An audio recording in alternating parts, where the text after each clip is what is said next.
Hello and welcome to Cutting Words. I'm Brad Thompson and today we're going to talk about Mordenkainen Presents Monsters of the Multiverse. This book is a rebundled and revised version of the books Volo's Guide to Monsters and Mordenkainen's Tomb of Foes, as well as content from various adventures and online releases. What you get is 33 player race options, all of which you have seen before, but most of them have been buffed up to just be way better.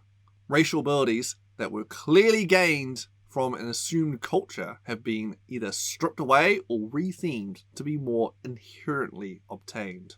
Abilities that were once per short rest have been changed to proficiency times per a long rest, which is just way better. I mean, who short rests, really?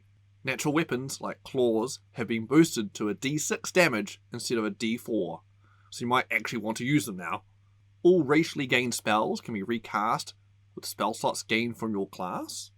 Races have straight up gained new abilities, as well as new lore to expand on some race origins and explain these new abilities. Changes to races we have seen in recent publications carry through here. Fixed racial stat bumps are a thing of the past.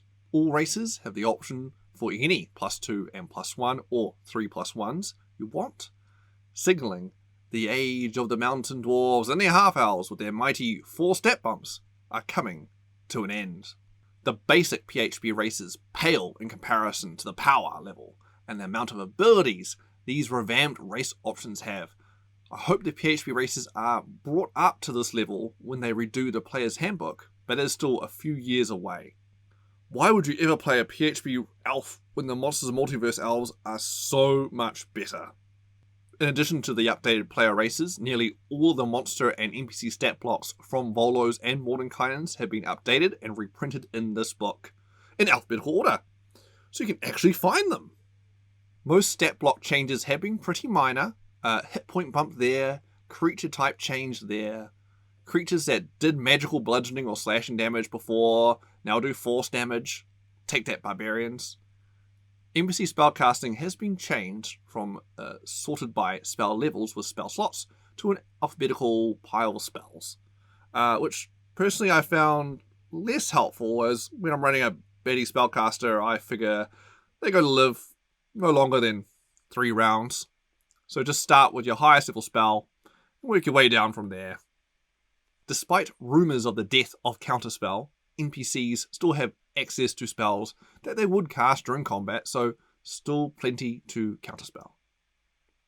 The only weird stat blocks are the ones that are meant to represent NPCs of player classes, as they get abilities players don't get, which means they don't necessarily feel like a member of that class when fighting them.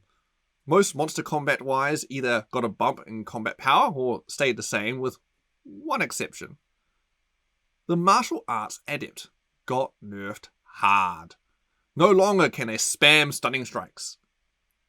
No matter what level my players were, throwing a surprise group of martial arts adepts at them always was challenging, as eventually you would fail one of those con saves. They were one of my go-to enemy stat blocks. Most of the lore that had been printed for these monsters has been brought across from those previous books with a few snippets of extra content here and there. But I wouldn't buy this book for the lore if you have Volo's and Tomb of Foes already. I'd buy this book for the conveniently laid out monster and NPC stat blocks, and the kick-ass updated player race options. Overall, I really like this book, though I do feel weird about having to basically pay for errata.